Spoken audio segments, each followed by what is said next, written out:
para neraka paling menyeramkan dari berbagai belahan dunia.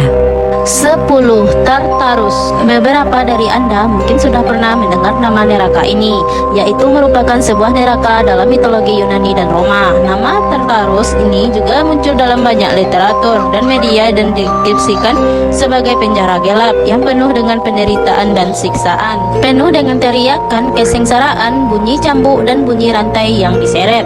Dalam kepercayaan Roma, Tartarus dikelilingi oleh 3 tembok dan sungai bernama Phlegethon dijaga oleh monster berkepala 9, Hydra, bersama dengan Tisiphon, seorang dewi pembalasan yang akan secara konstan menyiksa orang-orang yang dijaganya. Di tingkatan terdalam, Tartarus adalah kurungan untuk para titan, musuh raksasa dari para dewa. Teriakan marah mereka akan selamanya terdengar ke seluruh Tartarus. Sedangkan dalam kepercayaan Yunani, Tartarus digambarkan sebagai neraka yang merupakan kurungan untuk mereka yang berusaha dapat mengancam dewa, namun kemudian dijadikan tempat untuk menghukum para pendosa. Sebagai contoh adalah siksaan untuk Tantarus, yakni seorang figur mitologi Yunani ternama yang terkenal karena hukum atas tindakan mengerikannya yang memotong anaknya sendiri untuk dikorbankan ke para dewa. Di Tartarus, ia harus mengalami kelaparan dan kehausan abadi walaupun ia dikelilingi oleh air dan buah-buahan. 9. Mimpi St. John Bosco. Santo John Bosco atau dikenal juga sebagai Don Bosco adalah seorang pendeta abad ke-19 yang bersaksi telah melihat pemandangan ekstrim akan ke neraka dalam sebuah mimpinya. Dalam mimpinya tersebut, ia menemukan dirinya berada di dalam sebuah jalan menurun yang menuju lubang tiada dasarnya. Seiring ia berjalan menuju ke dalam neraka, ia berjumpa jiwa-jiwa kenalannya yang telah meninggal. Kemudian melihat orang-orang meninggal dimakan oleh serangga, dimulai dari mata, jantung, tangan hingga kaki. Mimpi terakhir saat ia meletakkan tangannya di salah satu tembok neraka dan ia beritahukan bahwa yang ia saksikan hanyalah bagian terluar serta masih ada ribuan lapisan lainnya. Saat dirinya terbangun, tangan Bosco sangatlah panas, yang berarti bahwa tangannya benar-benar menyentuh tembok neraka. Hal itu juga berarti bahwa ia hanyalah menyaksikan pemandangan paling baik dari neraka. 8. Penglihatan Joseph Mendes. Merupakan seorang biarawan Spanyol di abad ke-20, ia hidup di biara hanyalah dalam waktu 4 tahun dan meninggal di umur 33 tahun. Di sana, ia bersaksi bahwa Tuhan memerintah dirinya untuk menulis gambar neraka. Catatan itu adalah salah satu catatan paling menyedihkan dan mengerikan yang pernah diketahui. Tidak hanya karena gambaran atas neraka itu sendiri, namun juga karena perasaan tidak mengenakan yang dialami Joseph Mendes. Neraka digambarkan sebagai sebuah koridor gelap yang sangat panjang, selalu terbakar api abadi, dan harus mengalami siksaan ironis lainnya. Mungkin terdengar sederhana, namun mereka yang berada di neraka tidak akan lagi dapat merasakan perasaan lain selain kesengsaraan dan kekejaman. Di catatan Joseph Mendes, salah satu kejadian paling memilukan adalah sebuah roh yang mengemis untuk dapat merasakan cinta lagi sebagai ganti atas apapun. Roh itu meminta untuk hanya menyaksikan sebuah kebaikan kecil dalam kehidupannya di neraka. Namun sayangnya hal itu tidaklah memungkinkan. 7. Apocalypse of Paul. Apocalypse of Paul adalah sebuah tulisan yang muncul di abad ketiga, di mana berisikan atas salah satu gambaran neraka paling menyeramkan yang pernah diketahui dunia.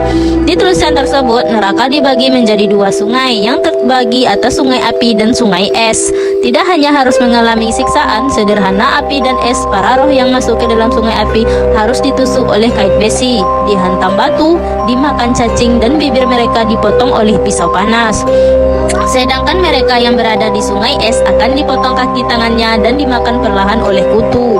Walaupun gambaran di atas sudah cukup mengerikan, sepertinya si penulis ingin menciptakan perdebatan lebih dengan menciptakan sisaan ambigu. Seperti contohnya, mereka yang gay akan dijatuhkan ke lubang penuh dengan gala, sedangkan wanita yang kehilangan keperawanannya sebelumnya menikah akan diikat ke besi panas dan diangkut oleh para malaikat penyiksa. Kemudian, tindakan seperti mencaci maki, mempunyai uang, tidak berpuasa, tidak melakukan amal juga akan dihukum di sana. Jadi, singkatnya, berdasarkan teks ini, semua umat manusia akan berada di neraka. 6. Naraka. Naraka atau Niraya adalah salah satu gambaran neraka yang didapatkan dari kepercayaan Hindu, Sikh, Jaina, dan Buddha. Walaupun gambarannya berbeda-beda tergantung atas kepercayaannya. Tetapi seperti kebanyakan neraka lainnya, ia adalah tempat di mana mereka yang berdosa akan menebus dosa mereka. Terbagi atas beberapa tingkatan tergantung atas dosa dalam kehidupan. Seperti contohnya adalah Maharaurafa, yakni sebuah tempat neraka di mana para roh berdosa dimakan oleh ular iblis bernama Ruru. Kemudian ada juga Kumbhipaka, yakni rumah bagi para roh berdosa yang terus membunuh binatang untuk makanan. Mereka dihukum dalam menyiksa panas mendidih sesuai dengan jumlah bulu yang ada di binatang korban mereka. Dikuasai oleh Yamaloka, dewa keadilan, para roh akan diadili sebelum dapat masuk ke surga. Jika tidak, mereka akan masuk ke neraka.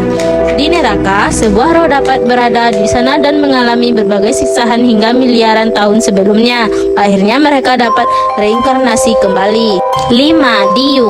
Dalam kepercayaan Cina kuno, neraka dikenal juga dengan nama Diu, berisikan beberapa tingkatan yang berbeda-beda. Dimulai dari 4 hingga 18, setiap tingkatan memiliki hakim tersendiri yang bertugas menghukum para pendosa seperti contohnya Yamaloki. Dalam kepercayaan mereka, sebelum dapat bereinkarnasi, para roh harus melewati semua tingkatan tersebut. Walaupun mereka digambarkan dalam cara yang berbeda-beda, namun umumnya mereka memiliki siksaan robek lidah, pemotongan, dipanggang, dibekukan, ditusuk, diceburkan ke minyak mendidih, ditimpa, dibakar, dan banyak lain-lainnya. Namun di antara itu semua ada satu tingkatan terburuk, yaitu afisi. Di sini para roh tidak akan dapat bereinkarnasi, melainkan harus ada di sana selamanya dalam mengalami siksaan abadi. 4. Neraka Swedenborg. Di pertengahan abad ke-18, seorang filsufus dan peneliti Swedia, Emanuel Swedenborg, mempublikasikan sebuah buku yang mengatakan bahwa di dunia ini sebenarnya ada lebih dari satu surga ataupun satu neraka. Di buku tersebut, berbagai tipe neraka digambarkan sedemikian menyeramkannya, seperti penuh dengan hewan liar, gua gelap, gurun tiada akhir, dan banyak lainnya. Namun, di antara semua gambaran neraka tersebut, hanya satu yang benar-benar sangat menakutkan. Ia mengatakan bahwa dalam diri setiap manusia pasti ada neraka tersendiri yang sangat kita takuti, dan pada saatnya nanti neraka itu adalah yang akan kita tempati. Jadi bayangkan saja hal yang paling Anda takuti dalam hidup Anda, dan akhirnya Anda akan hidup dikelilingi hal tersebut. Itulah gambaran menyeramkan neraka menurut Swedenborg. 3. Penglihatan Weti. Tercatatkan pada abad ke-9, penglihatan Weti atau Vision of Weti mengikuti seorang biarawan Jerman dalam perjalanannya di neraka. Seperti gambaran-gambaran umumnya, ia menggambarkan neraka sebagai tempat yang gelap, penuh kobaran api, cacing, dan siksaan abadi. Namun, ada satu hal yang berbeda di antara gambaran-gambaran neraka lainnya. Dalam penglihatan Weti, neraka digambarkan sebagai tempat yang sangat terobsesi dengan seksualitas. Dalam berbagai siksaan yang ia saksikan, Weti melihat alat kelamin orang-orang yang dibakar dengan api, wanita telanjang dicambuk, para pezinah diikat satu sama lainnya.